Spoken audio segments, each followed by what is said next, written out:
एक बात कहते हैं तो कोई अतिशयोक्ति नहीं है। परम धर्म का मतलब क्या है? परम धर्म का सीधा तात्पर्य है जीते जी भगवत प्राप्ति कराना। मानव को भगवत प्राप्ति हो जाए, वही परम धर्म का कारण है। श्रीमद् भागवत का विषय है जितने भी संसार में जीव हैं, प्रत्येक जीव को परमात्मा की प्राप्ति हो, यही परम धर्म है और भागवत वही सिखाती है। बस सावधान हो जाइए। धर्म, अर्थ, काम, मोक्ष, इन चारों को कहते हैं चतुर्विध पुरुषार्थ। भागवत में धर्म, अर्थ, काम, मोक्ष ये चारों बातें नहीं बताई जाती। ना यहां धर्म सिखाया जाएगा, ना यहां अर्थ कैसे प्राप्त हो यह बताया जाएगा, ना कामनाओं की पूर्तियां बताई जाएंगी, ना मोक्ष की प्राप्ति बताई जाएगी। यहां तो केवल और केवल जीते जी हम भगवान को कैसे मिलें यह बताया जाता है। और यही परम धर्म है, यही परम धर्म। तो भागवत का विषय क्या है? परम धर्म का बोध करा देना, परम धर्म के बारे में बता देना। स्वामी श्री विवेकानंद अपने गुरुजी के पास जाते, रामकृष्ण परमहंस के पास, और जाकर के कहते, गुरुजी मुझे भगवान से मिलना है। तो रामकृष्ण परमहंस बोलते, तुमने मालाएं की? बोले गुरुजी अभी तो नहीं की। बोले एक काम करो, जाकर के 108 माला करो, तब तुमको भगवान मिलेंगे। स्वामी विवेकानंद गए, जाकर के 108 मालाएं करने लगे। 108 मालाएं पूरी करके आए, गुरुजी के पास आकर के बोले गुरुजी भगवान नहीं मिले। बोले एक काम करो, 108 माला फिर से करो, तब भगवान मिलेंगे। स्वामी विवेकानंद फिर से गए, फिर से जाके 108 मालाएं की, अब भी भगवान नहीं मिले। दौड़े दौड़े आए, बोले गुरुजी भगवान तो अभी भी नहीं मिले। गुरुजी बोले 108 माला और करो। तीसरी बार स्वामी विवेकानंद फिर गए, फिर से जाके 108 मालाएं की, माला करके आए और बोले गुरुजी भगवान मिल ही नहीं रहे। क्यों नहीं मिल रहे, मुझे बताओ ना। गुरुजी को आया गुस्सा, अपने आसन से उठे और उठ करके स्वामी विवेकानंद का हाथ पकड़ के ले गए। बोले रुक, तेरे को मिलवाता हूं भगवान से। गंगा जी के तट पर ले जाकर के खड़ा कर दिया। बोले इसमें डुबकी लगाओ कपड़े उतार के। बोले मुझे भगवान मिल जाएंगे? बोले मिलेंगे, पहले डुबकी लगाओ। स्वामी विवेकानंद ने सारे वस्त्र उतार के जैसे ही गंगा जी में डुबकी लगाई, उनके गुरुजी ने ऊपर से आकर के स्वामी विवेकानंद के सर को गंगा जी में भीतर डुबा दिया। श्वास से व्याकुल हुए स्वामी विवेकानंद, अपने हाथ फड़फड़ाने लगे, श्वास से व्याकुल होने लगे। नीचे जब घबरा गए बहुत ज्यादा, 1 मिनट तक गुरुजी ने सर नहीं छोड़ा, श्वास नहीं ले पा रहे थे। 1 मिनट बाद जैसे ही सर छोड़ा, स्वामी विवेकानंद ऊपर आए और घबराने लगे, सांस लेने लगे। बोले गुरुजी आपने क्या किया? मेरा सर दबा दिया भीतर, मैं मर जाता थोड़ी बहुत देर में। कितना तड़प रहा था मैं। गुरुजी बोले किसके लिए तड़प रहे थे? बोले श्वास लेने के लिए तड़प रहा था। बोले ऐसे ही जब भगवान से मिलने के लिए तड़पोगे तब भगवान मिलेंगे। जैसे श्वास लेने को तड़प रहे हो, ऐसे जब भगवान से मिलने के लिए तड़पोगे, जैसे रोटी खाने के लिए तड़पते हैं भूख लगने पर, वैसी तड़पन जब भगवत प्राप्ति की होगी। श्वास लेने की तड़पन, रोटी खाने की तड़पन, संसार के भौतिक वस्तुओं को प्राप्त करने की जो तड़पन है, वो तड़पन संसार के लिए खत्म होकर के जब भगवत प्राप्ति के लिए प्रारंभ हो जाए तब भगवान मिलेंगे। इतना आसान नहीं भगवान को पाना। ये परम धर्म है। भगवत प्राप्ति के लिए कुछ प्रयोजन हम करें, कुछ करें। हम लोग हाथ पे हाथ धर के बैठे हैं, सुबह से शाम तक केवल कर्म में व्यस्त रहते हैं, लेकिन भगवत प्राप्ति के लिए एक क्षण भी नहीं निकालते। कैसे मिलेंगे भगवान? इसलिए भैया कुछ ना कुछ प्रयोजन करो जिससे ठाकुर जी हमको मिले। हमारा जीवन सफल तभी होगा, सार्थक तभी होगा जब ठाकुर जी हमें प्राप्त हो। धर्म प्रोजित कई तवोत्र परमो। तो भागवत का विषय क्या है? भगवान से मिलवाना। और भगवान से मिलने की प्रक्रिया को क्या कहते हैं? परम धर्म। क्या कहते हैं? जोर से बोलो, क्या कहते हैं? अरे बेचारे भूखे प्यासे हैं, सुबह से आवाज नहीं निकल रही। 5 बजे भंडारों मिलेगा, वही की प्रतीक्षा में बैठे हो सबरे मुंह। पता है सबन भिंड क्षेत्र में कथा होती है, तो यहां कथाओं में भीड़ तब तक नहीं होगी जब तक भंडारा नहीं करवाओगे। क्यों? कथा सुनवे थोड़ी आ रहे हैं, रोटी उड़ावे हमें, पूरी सब्जी चाहिए सबन ने। अभी हमारी 2-4 नहीं कितने 6-7 महीने हो गए भिंड की पिछली कथा को, है? हाँ, नवरात्रि में हुई थी। यहाँ है आजीमा, अमायन के पास में। महाराज जनसैलाब, कम से कम 60-70 हजार आदमी आता था, 50-60 हजार आदमी कथा में, और विशाल पंडाल। हम कहते भैया हम बड़े पॉपुलर हैं, भिंड में इतनी भीड़ आती है। बाद में पता चली महाराज वो तो सबरे पुआ उड़ावे, हमें पुआ सब्जी।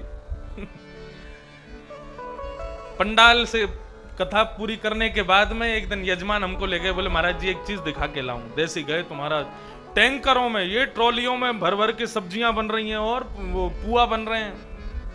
जो लोग हमारी कथा सुनने के लिए पंडाल में बैठे वो हमको ही धक्का मार मार के भग रहे हैं, पुआ कहीं खत्म नहीं हो जाए। मैंने की ओ तो इसके लिए भीड़ आ रही है। लेकिन बंधुओं, भाव कुभाव अनख आलसहु, नाम जपत मंगल दिस दसहु। व्यक्ति भले ही महाप्रसाद के प्रलोभन में कथा सुने, लेकिन सुन तो रहा है, यही बहुत है। वो भले ही भंडारा खाने के लिए कथा में आकर के बैठ रहा है, लेकिन प्रयोजन भले ही भंडारा हो, लेकिन कथा में आके बैठ तो रहा है।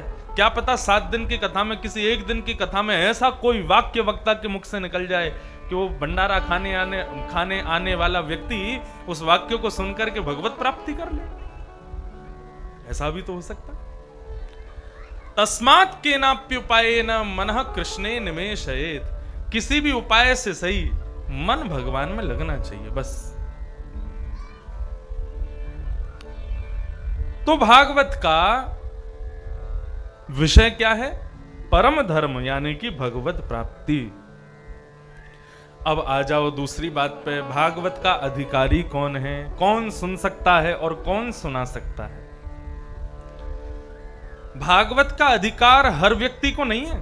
कोई भी पंडाल में आकर के बैठ जाए और कथा सुन ले, आने की छूट सबके लिए है, लेकिन कथा समझ में केवल उन्हीं को आएगी जिनका हृदय मात्सर्य दोष से रहित है। निर्मत्सराणाम सताम। जिसके हृदय में मात्सर्य दोष नहीं है, कथा का अधिकारी वही है। मात्सर्य दोष किसे कहते हैं? भैया जी, मानव के दुख के 4 कारण होते हैं, बहुत ध्यान से सुनिएगा। हम सबके दुख के 4 कारण हैं। कौन कौन से? पहला दुख का कारण है कर्म, जैसा करेंगे वैसा भोगेंगे। तो पहला दुख का कारण कर्म। दूसरा दुख का कारण समय। कई बार हम कुछ गलत नहीं करते, लेकिन फिर भी हमारा समय खराब आ जाता है। पिछले 2 साल में किसी ने कुछ गलत नहीं किया, लेकिन समय सबका खराब चला था। क्यों? कोरोना आ गया था। कोरोना आया, लॉकडाउन हो गया महाराज, ना घर से बाहर निकल सकते ना कुछ कर सकते। अब ग्रामीण क्षेत्रों का तो पता नहीं, यहाँ पे लोग बाग सब कैसे ठीक ठाक थे कि नहीं। यहाँ तो सब आनंद में ही रहे होंगे। यहाँ तो कोई कोरोना नहीं छुआ होगा।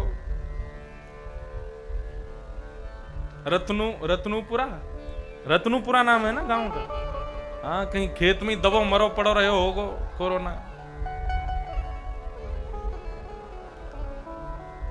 गांव जैसा खान पान, गांव जैसा पर्यावरण, ऐसे पर्यावरण में कोई कोरोना वोरोना कहां आ पाएंगे?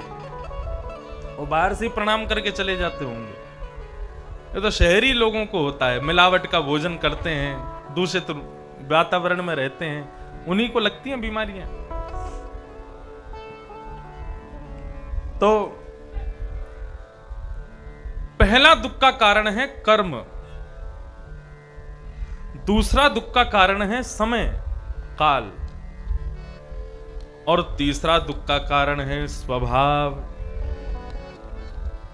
कई लोग ऐसे होते हैं, वो जबरदस्ती बिना किसी बात के जबरदस्ती दुखी हो जाते हैं। क्यों दुखी हो? क्यों रो रहे हो भैया? बोले सुबह की चाय बढ़िया नहीं मिली इसलिए दुखी हैं। सुबह सुबह चाय बढ़िया नहीं मिली। किसी से पूछो भाई दुखी क्यों हो? बोले महाराज रात्रि में जो दाल खाई थी ना उसमें नमक कम पड़ा था, इसलिए रात भर दिमाग खराब रहा। इसको कहते हैं स्वभाव का दुख। बेवजह बेमतलब दुखी हैं लोग।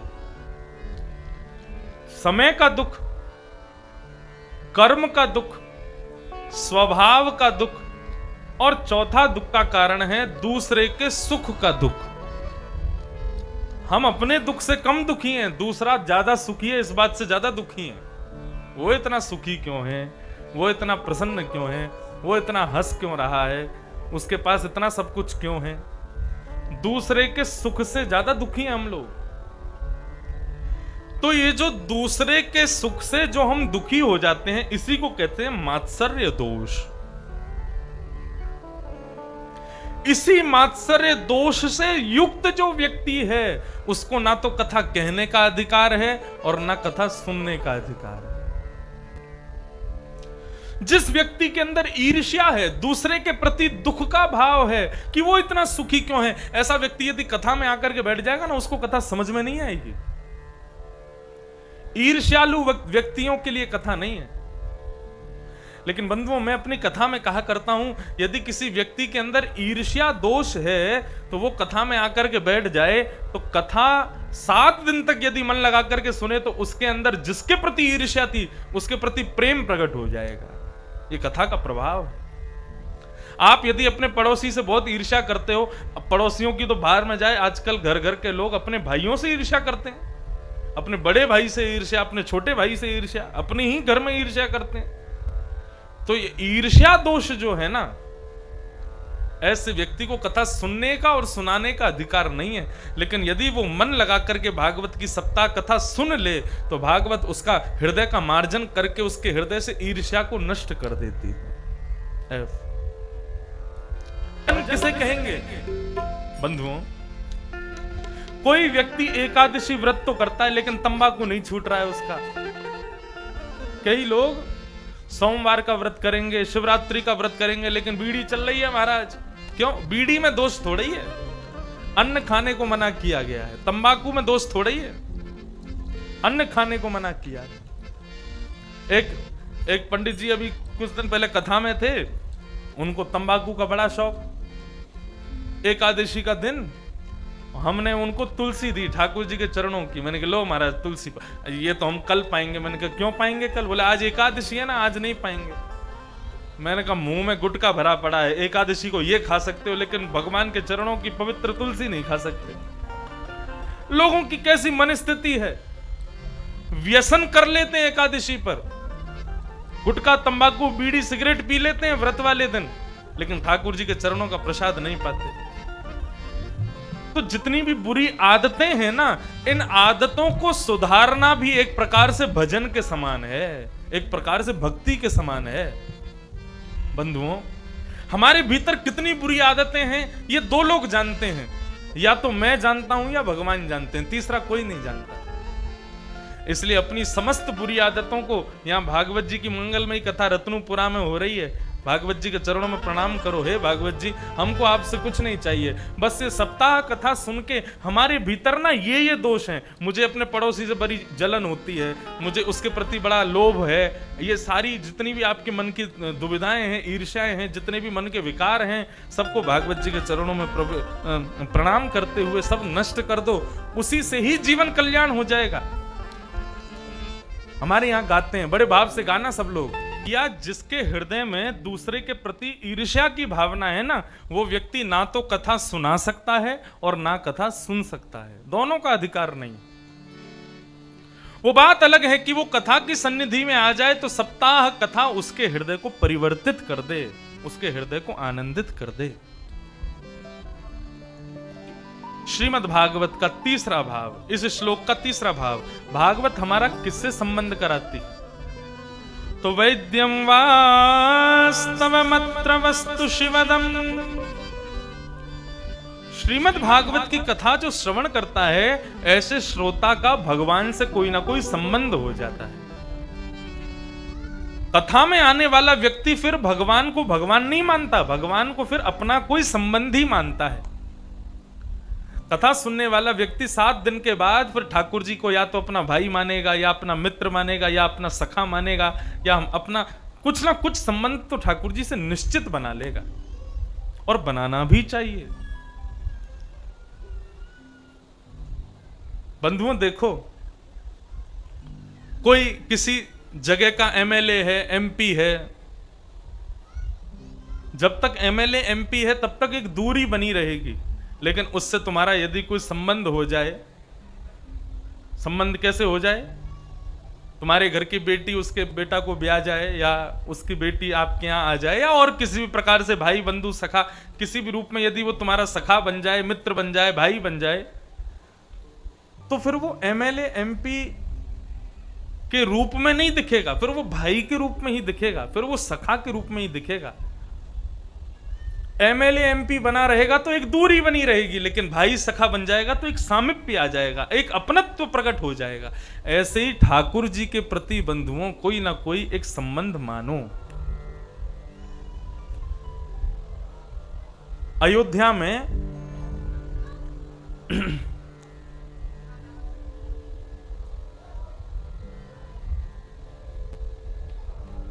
एक ब्राह्मण हुए, उनका प्रादुर्भाव वशिष्ठ गोत्रीय ब्राह्मण थे, वशिष्ठ जी के वंश में हुआ। तो इस नाते से वो रघुनाथ जी को अपना शिष्य मानते थे। तोहे मोहे नाते अनेक मानिए जो भावे, भगवान के हमसे अनेकों रिश्ते हैं, जो तुमको अच्छा लगे ठाकुर जी को बना लो। तो वो अयोध्या के ब्राह्मण ठाकुर जी को, रघुनाथ जी को अपना शिष्य मानते थे।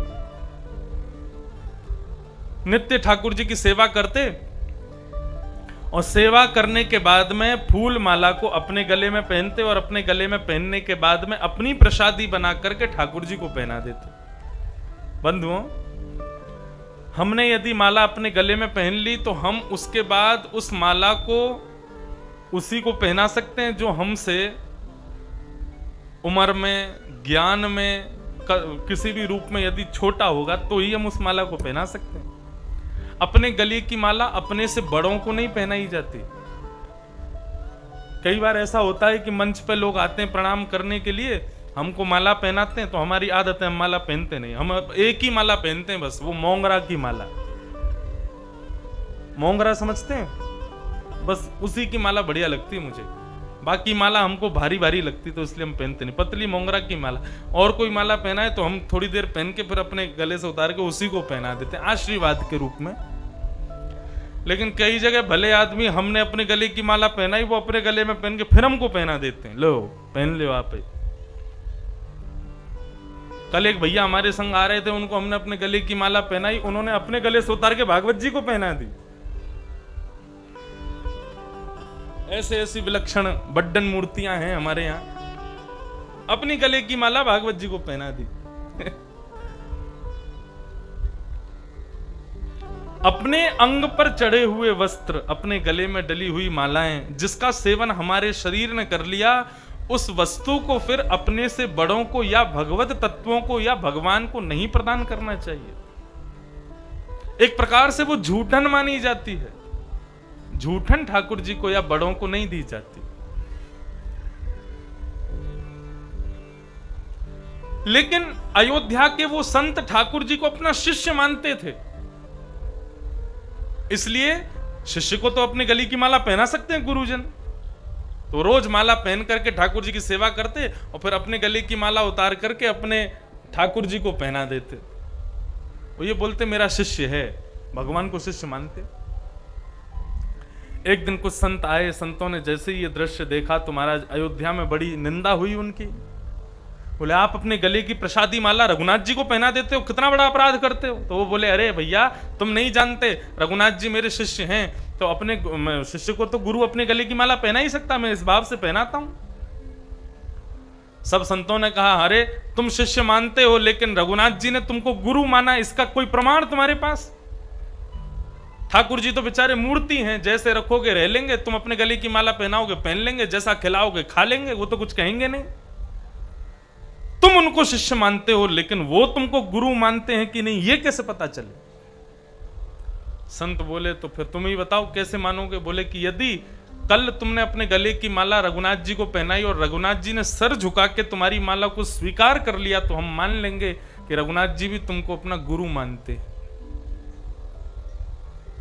अब तुम्हारा रात भर वो पंडित जी रघुनाथ जी की मूर्ति के सामने बैठे बैठे और पैर हाथ जोड़ के कहें, चेलाराम अपने गुरु जी की नाक बचा लेना, कल पूरी अयोध्या इकट्ठी होगी, सबके सामने हम तुमको माला पहनाएंगे। तुमने आज तक झुक कर के माला पहनी नहीं, लेकिन कल कैसे भी इस गुरु की नाक बचा लेना, झुक कर के माला पहन लेना। मैं तो जानता हूं कि तुम मेरे शिष्य हो, तुम मुझे गुरु मानते हो, लेकिन संसार को दिखाने के लिए ये थोड़ा सा नाटक तुमको करना पड़ेगा। हे रघुनाथ, कल कृपा करके अपनी गर्दन झुका के हमारी गले की माला पहन लेना। रात भर रोते रहे। सुबह महाराज संतों का जमावड़ा इकट्ठा हुआ है, सबके सामने उन्होंने ठाकुर जी की सेवा की, अपने गले में तुलसी की माला पहन ली, और जैसे ही अपने गले की माला अपने सेवित रघुनाथ जी को पहनाने लगे तो रघुनाथ जी की मूर्ति का सर नीचे झुक गया और उन्होंने उनके गले की माला को अपने गले में स्वीकार कर लिया। तोहे मोहे नाते अनेक मानिए जो भावे, ज्यों त्यों तुलसी कृपाल चरण शरण पावे। भगवान से जो चाहो वो नाता जोड़ दो। इस कथा के बाद यही करना है। यहां जितनी माताएं हैं, ठाकुर जी को अपना पुत्र मानो, ठाकुर जी को अपना बालक मानो। एक बार ठाकुर जी को अपना बालक मान लोगी, पुत्र मान लोगी ना, तो जैसे अपने अपने छोटे छोटे बालकों की तुम ध्यान रखती हो ना, ऐसे फिर ठाकुर जी का ध्यान रखोगी। कल ही एक पोस्ट आई मेरे पास में, एक हमारे ब्रज में कोई भक्त आए कहीं बाहर से, उन्होंने ठाकुर जी को, इतने बड़े ठाकुर जी हैं उनके, लड्डू गोपाल, आजकल बड़े बड़े लड्डू गोपाल रखते हैं लोग घरों में, लड्डू गोपाल की सेवा पूजा करते हैं। तो लड्डू गोपाल उनके इस वर्ष 4 साल के हो गए। तो 4 साल के हो गए तो उन्होंने सोचा अब 4 वर्ष के अब गुरुकुल जाना चाहिए। तो वृंदावन के विद्यालय में जाकर के अपने लड्डू गोपाल का एडमिशन कराया है। और वो गोपाल जी अभी उन्होंने 1 हफ्ता हुआ है, रोज स्कूल जाते हैं पढ़ने के लिए। छोटे से गोपाल जी वो क्या करते हैं, बोले कि वो उनके पिताजी लेकर के जाते हैं उनको बॉकर में बैठा के और क्लास में जाके पीछे बैठा देते हैं। बाकायदा उनका टिफिन है, उनकी बोतल है पानी पीने की, और उनका बढ़िया कागज कॉपी पेन सब लिखा सब है उनके पास। तो गोपाल जी जाके बैठते हैं, पूरी पढ़ाई करते हैं, जो होमवर्क मिलता है टीचर उनकी डायरी में लिख देते हैं। घर लौट के आते हैं तो वो पिताजी कहते तुम तो थक गए होंगे, अब तुम सो जाओ। गोपाल जी को सुला के उनका होमवर्क पिताजी पूरा कर देते हैं, उनको रोज स्कूल भेजते हैं पढ़ाने के लिए। ऐसे ऐसे भाव लोगों के। बंधुओं, ये भाव जब तक प्रकट नहीं होगा ना, तब तक ठाकुर जी मिलेंगे नहीं। मीराबाई ने ठाकुर जी को पति नहीं माना होता तो ठाकुर जी कभी नहीं मिलते। इसलिए भैया आज से खोजना शुरू करो कि हम ठाकुर जी से कौन सा संबंध बना सकते हैं, हम ठाकुर जी को क्या बना सकते हैं। एक भक्त हुए, भक्तमाल में उनकी कथा आती है, धन्ना जी। तो धन्ना जी के घर पर खेती बाड़ी होती थी उनके यहाँ, और कोई काम नहीं था, उनके पिताजी खेती बाड़ी करते थे, उसी से जो धन आता था घर चलता था धन्ना जी का। छोटे से थे धन्ना जी। एक बार उनके यहाँ कोई संत आए, तो संत तो अपने साथ में ठाकुर जी लेके चलते हैं, पूरी उनकी सेवा चलती है। तो संत अपने ठाकुर जी की सेवा कर रहे, तो नन्हे से धन्ना जी बैठ करके देख रहे थे। शालिग्राम भगवान को पहले उन्होंने दूध से स्नान कराया, फिर जल से स्नान कराया, घी से पंचामृत से स्नान कराया, इत्र लगा के तिलक लगा के उनकी फिर आरती करने लगे, भोग लगाने लगे। धन्ना जी के मन को इतनी भागी सेवा, वो संत के पीछे पड़ गए कि अपने भगवान मुझको दे दो। संत बोले अरे भैया ये मेरे ठाकुर जी हैं, ये कैसे दे दूं तुमको। अब तो बालक जो जिस चीज की हट कर ले तो फिर रो रो के फिर पीछे पड़ गए। धन्ना जी तो जमीन में गिर गए, बोले मुझको इनके ठाकुर जी चाहिए। संत ने कही अब क्या करें, कैसे बताएं इस बालक को। तो बाहर गए, बाहर से एक पत्थर, शालिग्राम जी जैसे दिखने वाला एक पत्थर उठा लाए, ला करके धन्ना जी को दे दिया, ले तेरे ठाकुर जी, रख ले इनको अपने पास। धन्ना जी ने देखा, वो नहीं ये नहीं चाहिए, मुझे वही चाहिए जिनके तिलक लगा हुआ है, जिनको इत्र लगा हुआ है, तुम्हारे जो बैठे हैं वही चाहिए। संत ने क्या किया, अपने ठाकुर जी की गद्दी पर तिलक लगा के वो पत्थर रख दिए और धन्ना जी के गोद में दे दिए, ले मेरे ठाकुर जी तेरे। तो धन्ना जी को पूर्ण विश्वास हो गया कि संत ने मुझको ठाकुर जी दे दी। अब तो धन्ना जी रोज उनकी सेवा करें, और सेवा करने के बाद अपनी जेब में उनको धर के गैया चराने जामे, कभी खेत पे जामे, कभी कहीं जामे। बंधुओं, उनकी ऐसी भावना, उस पत्थर के प्रति इतना प्रेम, इतना दुलार, इतना स्नेह हो गया, वो उनको पत्थर समझते ही नहीं थे। वो ये सोचते थे कि ये मेरे ठाकुर जी हैं। स्थिति ऐसी हो गई कि कुछ वर्षों बाद जैसे ही धन्ना जी अपनी गैया लेके खेत में जाते, थोड़ी दूर जाकर के उस पत्थर को जैसे ही वो एक वृक्ष के नीचे रखते तो उसमें से ठाकुर जी प्रकट हो जाते और धन्ना जी के गले में गलवैयां डाल के वो भी गैया चराने के लिए जाते। एक दिन धन्ना जी के यहां पे वो संत पधारे जो उनको पत्थर दे करके गए थे। संत ने धन्ना जी को देखा, बोले अरे धन्ना, और सब ठीक? ठाकुर जी की सेवा कैसी चल रही? बोले बहुत बढ़िया। ठाकुर जी कहाँ हैं? मंदिर में? बोले नहीं, मंदिर में नहीं है, गैया चराने गए हैं। संत बोले ठाकुर जी गैया चराने गए? बोले हाँ। बोले वो तो छोटी सी शिला, नहीं नहीं, वो पास में एक पेड़ है, वहां शिला रख देता हूं तो उसमें से ठाकुर जी प्रकट हो जाते हैं और फिर मेरी गैया चराने के लिए जाते हैं। आज मैं थक बहुत गया था इसलिए मैं नहीं गया, तो ठाकुर जी गैया लेकर के गए हैं। संत बोले तुमने कुछ भांग वांग खा ली है क्या? क्या उल्टी सीधी बातें कर रहे हो? ठाकुर जी गैया चराने जाते हैं किसी के? धन्ना जी बोले आपने ही विश्वास प्रकट किया ठाकुर जी के प्रति और आपको ही विश्वास नहीं हो रहा। संत बोले मुझे दिखाओ कहां है तुम्हारी गैया। धन्ना जी हाथ पकड़ के पंडित जी को लेकर के गए तो दूर खेत में गैया चल रही थी। पंडित जी जैसे ही समीप गए तो क्या देखा, उन गायों के झुंड के मध्य में पीतांबरी पहने हुए सांवरे सलोने नंद नंदन वंशी बजा रहे हैं और गैया चरा रहे हैं धन्ना जी की। ये दृश्य देख करके संत ने धन्ना जी को प्रणाम किया। बोले अरे भैया, हम तो सच्चे शालिग्राम की सेवा करते हैं तब भी ठाकुर जी को प्रकट नहीं कर पाए। मैंने तो झूठा पत्थर तुझको दिया, तूने उसमें से ठाकुर जी प्रकट कर दिए। संबंध में इतनी ताकत है कि वो ठाकुर जी को आपके सामने खड़ा कर सकता है, इसलिए ठाकुर जी से कोई संबंध अवश्य बनाओ। बिना संबंध के भक्ति फॉर्मेलिटी जैसी है। अब फॉर्मेलिटी को हिंदी में क्या कहते हैं? व्यवहार मात्र है। व्यवहार नहीं करना है भक्ति का, स्वाभाविक भक्ति करनी है। और स्वाभाविक भक्ति कब होती है? जब ठाकुर जी से कोई संबंध हो आपका। इसलिए आज से ढूंढना शुरू करो। जिस संबंध का अभाव तुम्हारे जीवन में हो ना, वही संबंध ठाकुर जी से बना लेना। किसी को बहन नहीं है तो ठाकुर जी को ही बहन मानो, किसी के भैया नहीं है ठाकुर जी को भैया मानो, किसी के पुत्र नहीं है ठाकुर। लोग कहते हैं महाराज हमारे बेटा का ब्याह हुआ, ब्याह को 10 साल हो गए लेकिन उनके यहाँ पुत्र नहीं हुआ, हमारी बहू में कोई कमी है। अरे बहू में कमी नहीं है।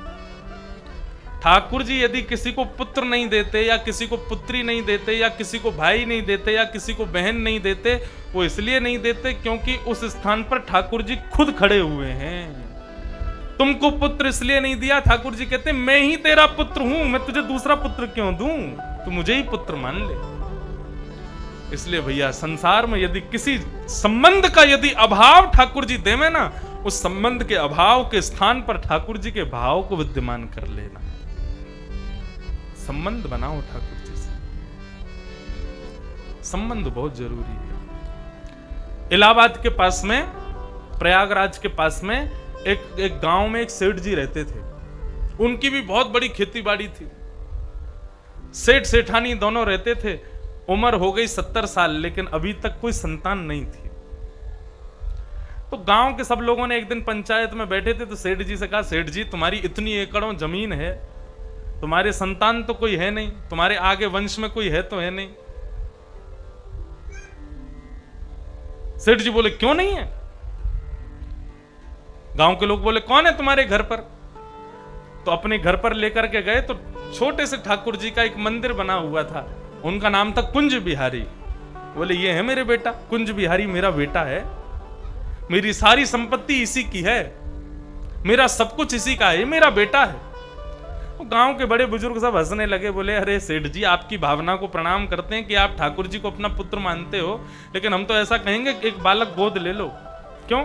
70 साल के आप हो गए, 10-20 साल में आपका काम पूरा हो जाना है, आपको जाना पड़ेगा। संपत्ति तो ठाकुर जी के नाम कर जाओगे लेकिन तुम्हारा अंतिम संस्कार कौन करेगा? सेठ जी बोले तुम लोगों का कौन करेगा? बोले हमारे तो बेटा हैं वही करेंगे। बोले जैसे तुम्हारे बेटा तुम्हारा संस्कार करेंगे ऐसे ही मेरा कुंज बिहारी मेरा संस्कार करेगा, मेरा कुंजो बेटा मेरे संस्कार करेगा। गांव के लोग हंस हंस के वहां से चले जाते सेठ जी की बात सुन के। बोले ये बेचारे सेठ जी, इनको खूब समझाया लेकिन मानते नहीं है। बंधुओं 10-15 साल बाद जब सेठ जी की मृत्यु हुई पूरा गांव इकट्ठा हुआ। सबने सेठ जी को अर्थी आदि बांध के उनको ले जाने लगे, राम नाम सत्य कहते हुए जा रहे थे। तभी बंधुओं एक छोटा सा बालक रोता रोता आया और अर्थी पकड़ करके चल रहे लोगों की उंगली पकड़ के चलने लगा। कहने लगा, मेरे सेठ जी कहाँ चले गए, मेरे पिताजी कहाँ चले गए, मुझसे बहुत प्रेम करते थे, मुझसे बहुत स्नेह करते थे। उन सब लोगों ने सोचा कि ये कोई छोटा सा बालक है, ये कभी कभी सेठ जी के यहाँ जाता आता रहा होगा, सेठ जी इसको टॉफी वॉफी खिलाते रहे होंगे, बेचारा बहुत दुख मना रहा है आज।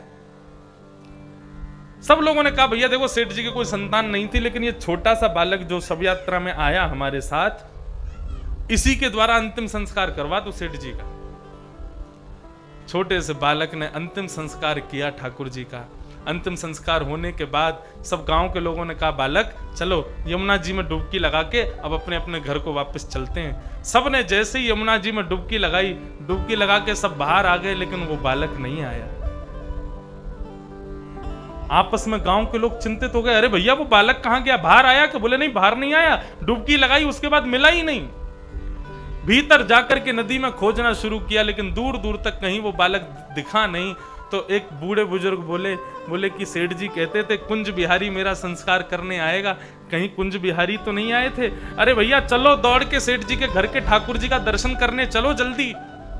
जैसे ही सब लोग दौड़ करके सेठ जी के घर पहुंचे तो उनके मंदिर में बैठे ठाकुर जी के वस्त्र पूरे गीले हो रखे थे और उनमें से नदी का जल चुचा रहा था। सबने ठाकुर जी को प्रणाम किया, समझ गए वो बालक कोई और नहीं, ठाकुर जी ही सेठ जी का संस्कार करने आए थे। संबंध बनाओ, मेरा मानना केवल इतना है बंधुओं, क्योंकि भागवत धर्म अर्थ काम मोक्ष चतुर्विध पुरुषार्थ की प्राप्ति के लिए है ही नहीं। भागवत तो केवल ठाकुर जी से संबंध बनाने के लिए, ठाकुर जी से हमारा कोई रिश्ता हो जाए, इसके लिए भागवत की कथा है। कल तक कोई ना कोई संबंध बना लेना ठाकुर जी से, आज रात रात में ही बना लेना, ठाकुर जी को अपना एक संबंधी बना करके फिर आगे से उसी संबंध के अनुसार ठाकुर जी के साथ व्यवहार करना। देखना आपकी भक्ति पुष्ट हो जाएगी और आगामी 10-15 वर्ष 10-15-20 साल में रत्नपुर में किसी ना किसी को ठाकुर जी प्रकट होकर दर्शन जरूर देंगे। पूरे भिंड ग्वालियर जिले तक हल्ला हो जाएगा, महाराज रत्नपुर में ठाकुर जी प्रकट हुए, एक मैया को दर्शन दिया, एक भगत को दर्शन दिया। क्यों? संबंध के प्रभाव से ठाकुर जी प्रकट होते हैं। वैद्यं वास्तवमत्र वस्तु शिवदं तापत्रयोन्मूलनम्। ठाकुर जी से यदि संबंध बन गया तो 3 प्रकार के दुख हैं, आध्यात्मिक, आदि दैविक, आदि भौतिक, ये सारे दुख नष्ट हो जाएंगे। बंधुओं देखो एक बात मेरी बहुत ध्यान से सुनिएगा, ठाकुर जी के भक्त बनने के बाद में ऐसा नहीं है कि दुख आना कम हो जाएगा। दुख तो जीवन में आएंगे, लेकिन उन दुख का अनुभव होना बंद हो जाएगा। अब देखो गर्मी तो पड़ रही है, लेकिन आप लोगों को अनुभव नहीं हो रहा। क्यों? क्योंकि आप उसके आदी हो चुके हो। आप उसके आपके व्यवहार में वो आ चुका है कि आपको ज्यादा गर्मी लगेगी नहीं। हमारे व्यवहार में नहीं है, इसलिए हमको लगती है। ऐसे ही बंधुओं ठाकुर जी की भक्ति करने वाला जो व्यक्ति होता है ना, उसके ऊपर ताप संताप लगे तो रहेंगे, लेकिन उसको अनुभव नहीं होगा। इसलिए भगवान की भक्ति करो, दुख तो आएंगे लेकिन दुख का अनुभव नहीं होगा। यह ठाकुर जी की भक्ति की पराकाष्ठा। निगम कल्प तरोर गलितम फलम सुख मुखादम तद्रव संयुतम पिबत भागवतम रसमालयम मुहुर्हो रसिका भुवि भावुका। तीसरा श्लोक, निगम कहते हैं वेद को। कहीं भी ये शब्द सुनाई देना निगम, निगम शब्द का अर्थ होता है वेद। नगर निगम वाला निगम नहीं है, कहीं उसको सोचो तुम नगर वेद ये निगम वेदों का ही दूसरा नाम है, पर्यायवाची शब्द है। निगम कल्पतरोर गलितम फलम, श्रीमद् भागवत क्या है? वेद रूपी कल्प वृक्ष का पका हुआ एक फल है। वेद कितने हैं हमारे? 4। ऋग्वेद, यजुर्वेद, सामवेद, अथर्ववेद, ये 4 वेद हैं। इन 4 वेद रूपी कल्प वृक्ष का फल है श्रीमद् भागवत। बंधुओं,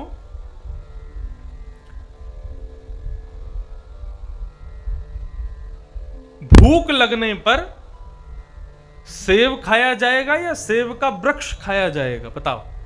सेब खाया जाएगा, सीधी बात है। फल खाते हैं, वृक्ष को थोड़ी खाया जाता है। ठीक वैसे ही हमारे भीतर प्रकट हुए विकारों को दूर करने के लिए वेदों का आश्रय नहीं लिया जाता, वेदों के फल श्रीमद् भागवत का आश्रय लिया जाता है। जबकि भागवत का जन्म वेदों से ही हुआ है, वेदों का ही सार प्रकट हुआ है भागवत के रूप में। निगम कल्प तरोर गलितम फलम सुख मुखाद अमृत द्रव संयुतम। ये वेद रूपी कल्प वृक्ष का पका हुआ फल है और सुखदेव जी के मुख लग जाने से अमृत तुल्य हो गया है। सुखदेव जी कौन है? सुख यानी तोता। तोता जिस फल में मुख लगा देता है वो मीठा हो जाता है, कड़वा भी होगा तो भी मीठा हो जाता है। लेकिन बंधुओं, यदि तोता मीठे फल में मुख लगा दे, कड़वे फल में मुख लगावे तो मीठा हो जाता है, लेकिन मीठे फल में मुख लगा दे तो मीठा फल तो अमृत हो जाएगा। श्रीमद् भागवत पहले से ही मीठी हैं, लेकिन सुखदेव जी के मुख लग जाने से अमृत द्रव संयुतम, ये अमृत के समान हो गई हैं। इसलिए भैया कहते हैं भागवतकार, पिबत भागवतम रसमालयम। भागवत की कथा को सुनो, ऐसा नहीं कहा गया। क्या कह रहे हैं? इस भागवत की कथा को पियो। आप कहोगे महाराज जी ये पेय पदार्थ थोड़ी है, ये तो श्रवण पदार्थ है, इसको पिया कैसे जा सकता है? बंधुओं, इसके पीछे बड़ी रिसर्च हुई, तब जाके पता चला कि भगवान ने हमको जो कान दिए हैं ना, सुनने वाली वस्तु तो भीतर है, लेकिन ये बाहर का ढांचा भगवान ने क्यों बनाया? बताओ, इसका क्या प्रयोजन है? ये क्यों बनाया भगवान ने? यदि मैं ये दोनों कटवा दूं तो क्या मुझे सुनाई नहीं देगा? सुनाई तो देगा। भगवान ने ये एक्स्ट्रा इतनी बड़ी खाल निकाल करके ये क्यों बनाया? इसका क्या मतलब है? 2-3 कारण निकल के आए। पहला कारण, यदि भगवान ने ये नहीं बनाया होता तो विद्यालय में जब काम पूरा नहीं करते तो अध्यापक क्या मरोड़ते? नाक तो घुमाते नहीं, तूने काम नहीं किया आज। कान तो सबके पकड़े होंगे अध्यापकों ने, ये मरोड़ दें महाराज। कई अध्यापक तो ऐसे यही को समोसा बना दें, घुमा के ऐसा लाल कर दें यार। और कई अध्यापक ऐसे आते हैं, इसको पकड़ के ऊपर उठाते हैं, खींच देते हैं यूं। खूब पिटाई हुई हमारी भी, स्कूल जब जाते थे, काम वाम पूरे नहीं करते थे तो फिर अध्यापक इसी को ही पकड़ते थे। तब ऐसा लगता था ये कान भगवान ने इसीलिए बनाया, कान सुनने वाला तो भीतर है, ये बाहर का ढांचा क्यों बनाया? भगवान ने नहीं बनाया होता तो अध्यापक पकड़ ही नहीं पाते। पहला कारण तो शायद अध्यापक पकड़ सकें इसलिए भगवान ने बनाए। दूसरा, यदि भगवान ने कान नहीं बनाए होते तो चश्मा कहां पर टिकाते तुम? चश्मा कहां टिकता है? इसी पर टिकता है। यदि कान नहीं होते तो नाक पे अकेली पे चश्मा कैसे टिकता है? यहां पे 2 कील ठुकवानी पड़ती, फिर उनमें चश्मा बांधना पड़ता। ये तो थे 2 व्यंग के कारण, लेकिन असली कारण अब पूछो, ये भगवान ने कान का बाहर का ढांचा क्यों बनाया? इस बाहर के ढांचे की आकृति देखो, आकृति कैसी है? एक दोने के जैसी है, बीच में गोल है और चारों तरफ से जैसे दोना होता है ना, खीर जिसमें पीते हैं, बढ़िया आमरस जिसमें पीते हैं, आहा मुंह में पानी आ गया, आम का पना जिसमें पीते हैं, छाछ जिसमें पीते हैं, रबड़ी जिसमें खाते हैं, और क्या चिन्नामृत जिसमें पीते हैं। तो वो दोना, वैसे ही दोना बनाया ठाकुर जी ने। अब दोना खाली रहे तो उसकी शोभा थोड़ी है, दोना में कुछ तो भरना चाहिए। अब इस दोने में यदि तुम खीर भरोगे, इस दोने में तुम रसमलाई भरोगे, इस दोने में तुम छाछ भरोगे तो ये ब्लॉक हो जाएगा, सुनाई और नहीं देगा। ये दोना भगवान ने दिया। बोले क्यों दिया? बोले कथा रूपी रस को इन दोनों में भर भर के पियो, कान से पियो इनको। पिबत भागवतम रसमालयम मुहुर्हो रसिका भुवि भावुका।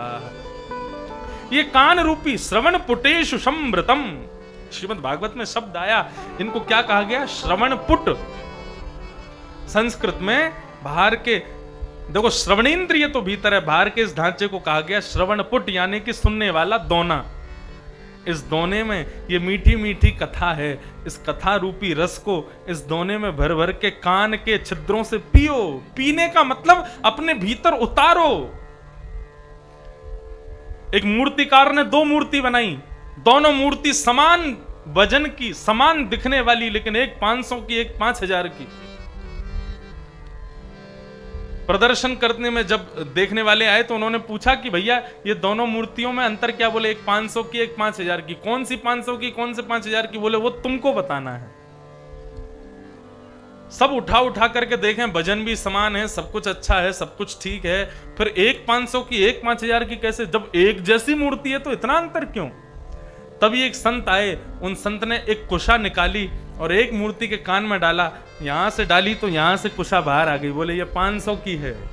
और दूसरी मूर्ति के कान में कुशा डाली तो यहां से जाकर के मुड़ के वो भीतर चली गई। बोले कि ये 5000 की है। जो व्यक्ति कथा यहां से सुन के यहां से निकाल दे रहे हैं उनके मूल्य नहीं है, लेकिन जो व्यक्ति यहां से सुन करके सुन नहीं रहे, यहां से कथा को ले जाकर के भीतर उतार रहे हैं, पी रहे हैं, उसको जीवन में ला रहे हैं, उनकी योग्यता है, वो विशेष है।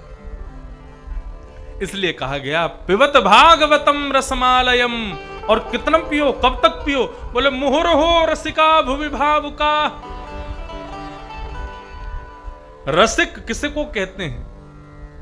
जिसने पहले रस का आस्वादन किया हुआ हो और रस को चखना चाहता हो, उसको रसिक कहते हैं। और भावुक किसको कहते हैं? जिसने रस का आस्वादन नहीं किया लेकिन चखने की इच्छा रखे, उसको भावुक कहते हैं।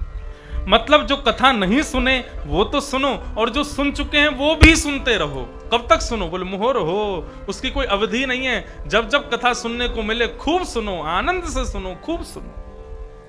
ऐसी भागवत की कथा है। इस प्रकार 3 श्लोकों में मंगलाचरण किया। सौनकादि ऋषियों ने सूत जी से 6 प्रश्न किए। इन 6 प्रश्नों में ही आगामी 6 दिन की कथा है। किम श्रेय शास्त्र सारः स्वावतार प्रयोजनम, किम कर्म के अवतारश्च धर्मः कम शरणं गतः। 6 प्रश्न किए और इन्हीं में 6 दिन की कथा। अब यहां श्री सूत जी महाराज अपने गुरुदेव को वंदन करते हैं। गुरुदेव को वंदन करते हुए आगे चल रहे हैं।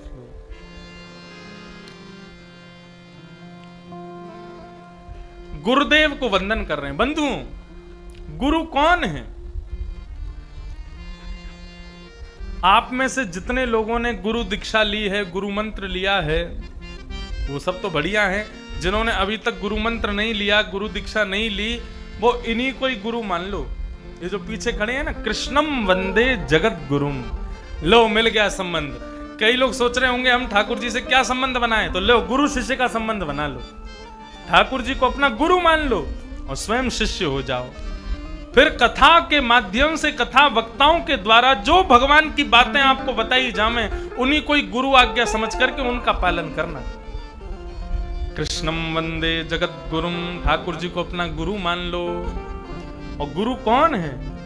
गुरु वही जो सही राह दिखावे, गुरु वही जो वृंदा विपिन वसावे, जो वृंदावन में बसा दे, वो गुरु है।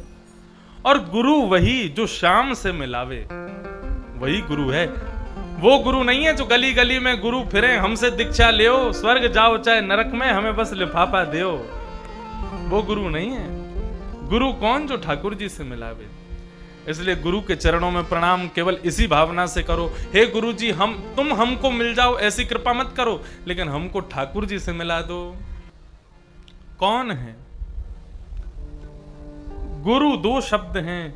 गु शब्द का अर्थ है अंधकार और रू शब्द का अर्थ है उसको दूर करने वाला। गुकारस्तु अंधकार स्यात्, रूकारस्तु निरोधक। जो अंधकार को दूर करे, अंधकार किसे कहते हैं?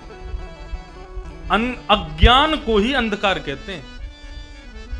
अविवेक को, अज्ञान को, इन्हीं को ही अंधकार कहते हैं। ज्ञान को और विवेक को इन्हीं को ही प्रकाश कहते हैं।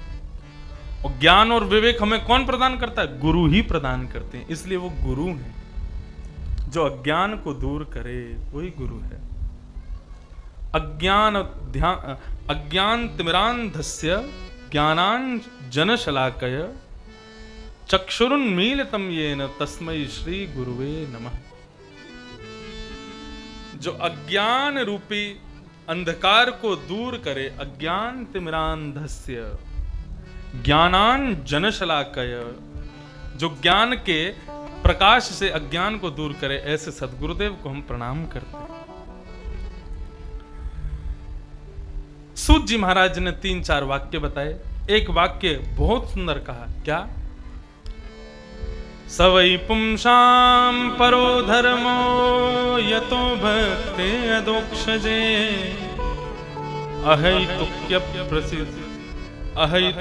प्रतिहता ययात्मा संप्रसीदति। धर्मस्वनिष्ठितः पुंसां विश्वक्सेन कथासु यः नोत्पादयेदधिरतिं श्रमेव हि केवलम्। बहुत ध्यान से सुनिएगा।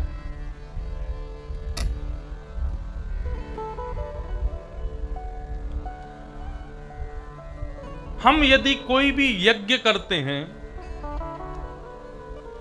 ठाकुर जी का कोई भी अनुष्ठान करते हैं, भगवान का अभिषेक आदि कोई क्रम करते हैं, ये जितने भी भक्ति अनुष्ठान, तीर्थ यात्रा, अभिषेक आदि, अर्चना आदि जो भी हम ठाकुर जी की करते हैं, ये सब ठाकुर जी ने स्वीकार किए हैं। हमको कैसे पता चले? हमने यज्ञ किया, यज्ञ में खूब आहुतियां डाली, लेकिन ठाकुर जी ने स्वीकार किया, ये हमको कैसे पता चले? हमने तीर्थ यात्रा की, गंगा स्नान किया, इन सबके द्वारा ठाकुर जी को प्रणाम किया, ठाकुर जी ने हमारा प्रणाम स्वीकार किया, हमको कैसे पता चले? तो यहां पर भागवतकार बहुत अच्छी बात कह रहे हैं। वे कह रहे हैं कि आपने जितने भी धर्म अनुष्ठान आदि किए, तीर्थ यात्रा आदि की, वो ठाकुर जी ने स्वीकार किया। इसका सबसे बड़ा प्रमाण ही यही है कि तुम्हारी कथा के प्रति रुचि हो जाए। समझ में आई बात? कथा सुनने में यदि मन लग रहा है, कथा सुनने में यदि तुम्हारी रुचि उठ रही है, कथा सुनने में यदि तुम्हारी इच्छा बड़ी प्रबल हो रही है, तो समझो ठाकुर जी ने तुम्हारे द्वारा किए गए यज्ञ अनुष्ठान, तीर्थ यात्रा सब स्वीकार कर लिए। और कथा में बैठ कर के भी मन भिंड में घूम रहा है, ग्वालियर में घूम रहा है, मन नहीं लग रहा है, मन कर रहा है कब कथा पूरी हो, पूड़ी कचौड़ी उड़ामे महाराज, आलू की सब्जी बनी होगी, बढ़िया उसको पाएंगे, बढ़िया रायता पिएंगे। इस प्रकार कथा में बैठे बैठे मन कहीं और घूम रहा है, तो समझो आपके द्वारा किए गए यज्ञ अनुष्ठान आदि कुछ भी ठाकुर जी ने स्वीकार नहीं किए। कथा में रुचि होना ये ठाकुर जी के आज्ञा से ही होता है, ठाकुर जी की कृपा से ही होता है। और वो कृपा कब करते हैं? जब आपके यज्ञ अनुष्ठानों को स्वीकार करते हैं। कथा में मन नहीं लग रहा, बीच बीच में मन कर रहा है कि कहीं उठ के चले जाएं, थोड़ा बाहर घूम के आ जाएं, थोड़ी बाहर की हवा खा के आ जाएं, इस प्रकार मन विचलित है, तो समझो ठाकुर जी ने अभी आपको स्वीकार नहीं किया है। और 4 घंटे की कथा में भी यूं लगे हो गए 4 घंटे, अरे ऐसा लगा ये तो 10 मिनट में कथा हो गई, तो समझो ठाकुर जी ने तुमको स्वीकार कर लिया है। तुम्हारी प्रत्येक पूजा ठाकुर जी स्वीकार कर रहे हैं, इसलिए कथा में तुम्हारा मन लग रहा है। मैं कथाकार हूं इसलिए ऐसा कह रहा हूं, ये मत सोचिएगा। यहां पर स्पष्ट लिखा है, नोत्पादये दधिरतिम श्रम एव ही केवलम। यदि कथा में आपका मन नहीं लग रहा, तो आप कितने भी यज्ञ कर लेना, कितने भी अनुष्ठान कर लेना, कितनी भी तपस्या कर लेना, कितनी भी तीर्थ यात्रा कर लेना, सब केवल श्रम माने जाएंगे, व्यर्थ की मेहनत मानी जाएगी, एक भी ठाकुर जी स्वीकार नहीं करेंगे। कथा में यदि तनिक भी रुचि हो जाए, तो समझो ठाकुर जी ने स्वीकार कर लिया है।